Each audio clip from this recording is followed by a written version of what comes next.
Camera? Yeah, there you go. Camera speed. Sound? Sound speed.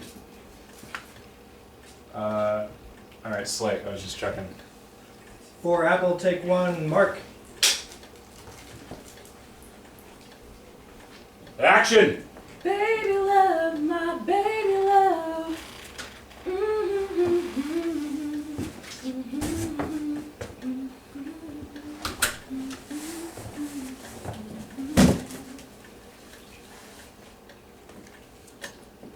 Cut!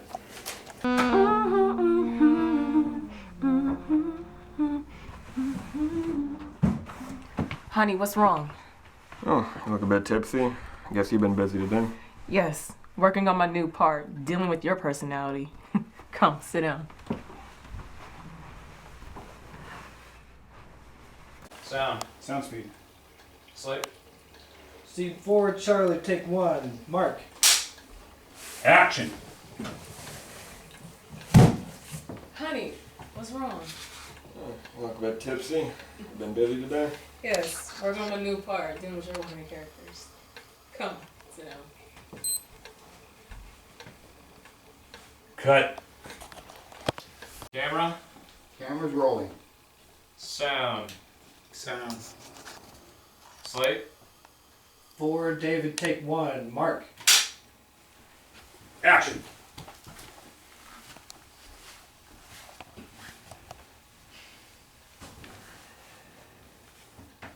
I got fired. Really, Barney? Joking. Tell me you're lying. It's for real. Oh, great. What the hell are we gonna do? We are gonna be just fine. I am so sick and tired of not being able to do anything. Let me pour you a drink. I sure could use one. You still love me? Oh, don't be silly. Now, right from the beginning back at Cave-In, a hip little chick sitting behind a typewriter.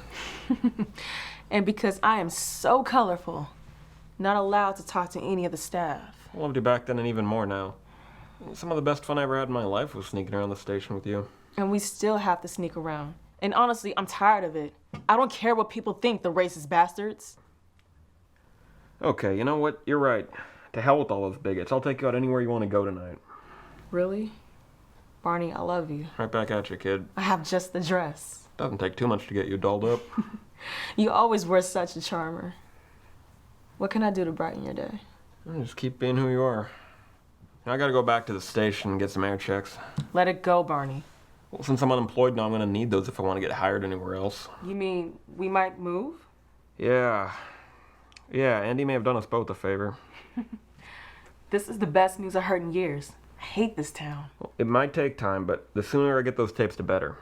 I can help you get those out in the mail. That's the girl I married. Barney, I love you. Be careful out there. I'm worried about you. There's nothing to worry about. All right, get this jib going here. Yeah.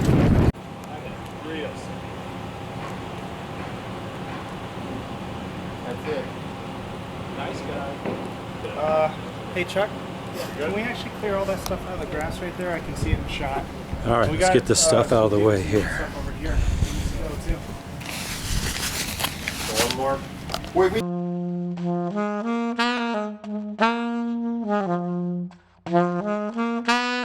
Love, my baby love.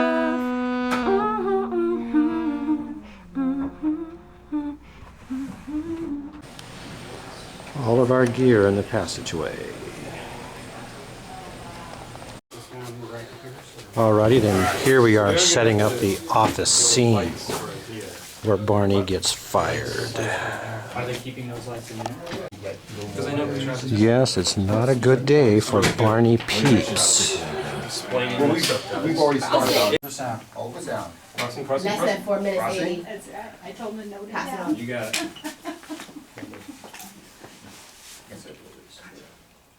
Okay. Sound good? Not quite yet. Camera speeding. Oh. Okay. Quiet on set. Camera. Sound. Quiet. Sound speed. Slate.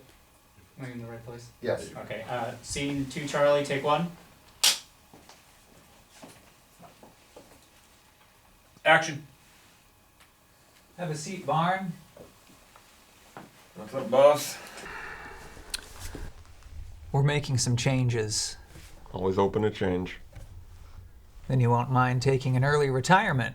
Can I at least say goodbye to my audience? No. In the real world, stations don't allow their talent to have the last word. I've been with the station for 5 years. Sorry, chap, that's showbiz. Look, I've already taken the liberty of gathering your things. I can't believe corporate wants to change something that already works. Well, that's the way it is. Sure, you've enjoyed being the #1 DJ in town, but I call the shots around here. Please don't treat me this way. I've given my heart and soul to this station.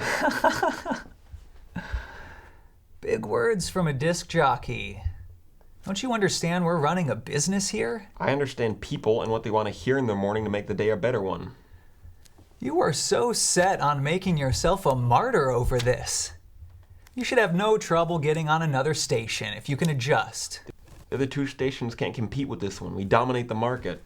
Listen, I've been asked by corporate to let you go. They want fresh talent, not some guy who's going to tell a housewife how to boil an egg and provide school menus. That's old-time radio, and we're stepping into 1966. The world is in turmoil and people need an uplifting, familiar voice in their daily lives. I'm not here to save the world.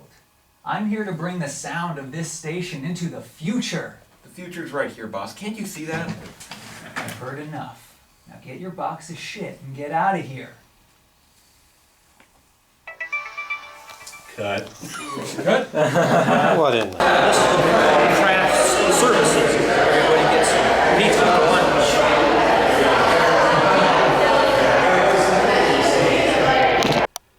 All right, now the next shot, the boss man is going to have to move that box. Everybody's looking. Word. I've been with the station for 5 years. Sorry, chap, that's showbiz. Look, I've already taken the liberty of gathering your things. I can't believe corporate wants to change something that already works. Well, that's the way it is. I've heard enough. Now get your box of shit, get out of here. Beatles played to a crowd of 65,000 screaming fans at Shea Stadium. The event was hosted by Ed Sullivan and featured popular hits such as Can't Buy Me Love, A Hard Day's Night, and Help. I think this young group has a bright future ahead of them, and I will be back after a word from our sponsors. So the boss jock has returned. Quiet on set. Sound. Slate. 6 Echo, take 2. Action. Don't push me. Get back on the air. No, you will never work in this town again. I promise you that. You're the one who's not going to work here anymore. If anyone else ever finds out what I know. Step away from that microphone. No! Cut. I think we're flipping. We might want to bring it down a little bit. Are you yelling too much? I've been turning a blind eye to a lot of stuff going on around the station the last couple years. You know, you guys with your backroom deals and your girls and your drugs. And you know, it's sad, Andy, because you seem like a nice guy. Stop right there. I'm just asking for 1 minute on the air to say goodbye to my listeners. You know, as a favor for all the things I've done for the station. You don't know shit. Alrighty then, here we are on our final day of shooting. We're out here in St. John's. We got Oscar up here as one of our actors. And this is going to be the pawn shop where Barney's going to buy his gun. No in the door stop. And there goes our photo guy right there. Stay out the door.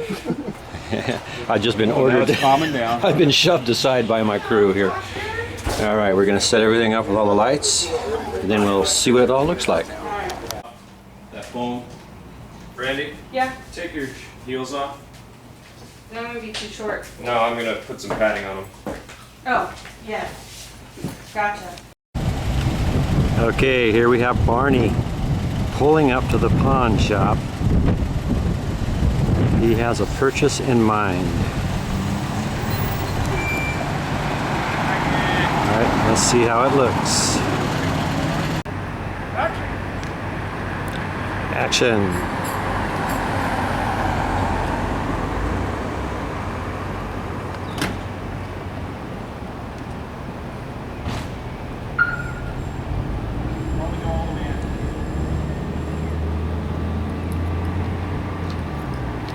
Into the pawn shop he goes.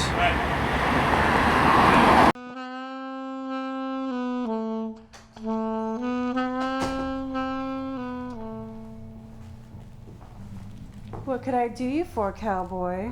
We're gonna buy a gun. Shoot animals or people? Is there a difference? Damn right there's a difference. Say, aren't you that radio disc jockey? Yeah, look, I'm kind of in a rush here. My wife's going on vacation and I'd like her to have some kind of protection. Sure, sure. Hold your horses, Mr. Big Shot. This firearm right here is a Walther. Shoots 7 rounds. A gun like this was used by the Nazi to kill Jews. That is... Alrighty then, this is a wrap. It's all over now, save for the post-production. It's a wrap! That's a wrap! It is a wrap. And that's it. Call cut. Call the final cut, John. That's it. That's all. That's all, folks.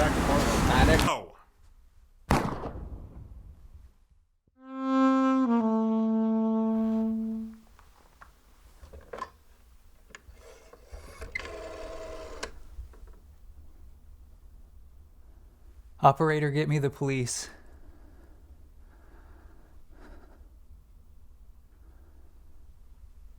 This is Andy Jackson. I'm general manager of KAR Radio. Barney Peeps just stormed into my studio with a gun and demanded airtime. He said a few words and shot at... Hey, I'm not done with music yet. Should I stop? All right, a few minutes ago, I was letting in on a little bit of information that I'm assuming was supposed to be secret, but I was told that I'm going to be let go on Friday after my show, and I have since then, I confirmed it, and you know what, I've decided to just say screw it and give the big middle finger to upper management instead of giving them the opportunity. So first, I want to say thank you to you for making the last 4+ years of my life great here in Jacksonville and on Rock 105. I couldn't think of anywhere better to work here in Jacksonville. I'm glad I got to work here during some great times and during some not so great times. And again, thank you, upper management, for the not so great times. But in the end, I would not trade any of it for the world. And I'm grateful we spent the time together. Now, Don Davis and Rob Barr and Jake and the rest of my family here that makes things happen on the air, you guys are the greatest. And I wish nothing but the best for all of you. Now, on to the problem. There is nothing worse than managers that think that radio people are like commodities to be used up and thrown away with, they're no longer valuable to the shareholders, which, by the way, I've been working without a contract in good faith for the past few months in the hope that something would work out for me and I'd be able to work out something that would benefit both radio and my family, but obviously that wasn't a priority. Now I find out there's another deal in the works with somebody else and they're only minutes away from handing me my walking papers. Well, here's your 15-second notice. Kiss my ass, Radio Jacksonville, and especially you, Bill Hendrick and David Israel. You two empty suits will be lucky if this is the only time this happens to you, and it's going to be a bright day in Jacksonville when your desks are emptied and radio is free of you. Now, this shows you how much they're paying attention, by the way, because they should have been in here by now, and if they were really listening to the radio stations and knew what was going on. So thanks for nothing. Rotten hell, Radio. I am gone.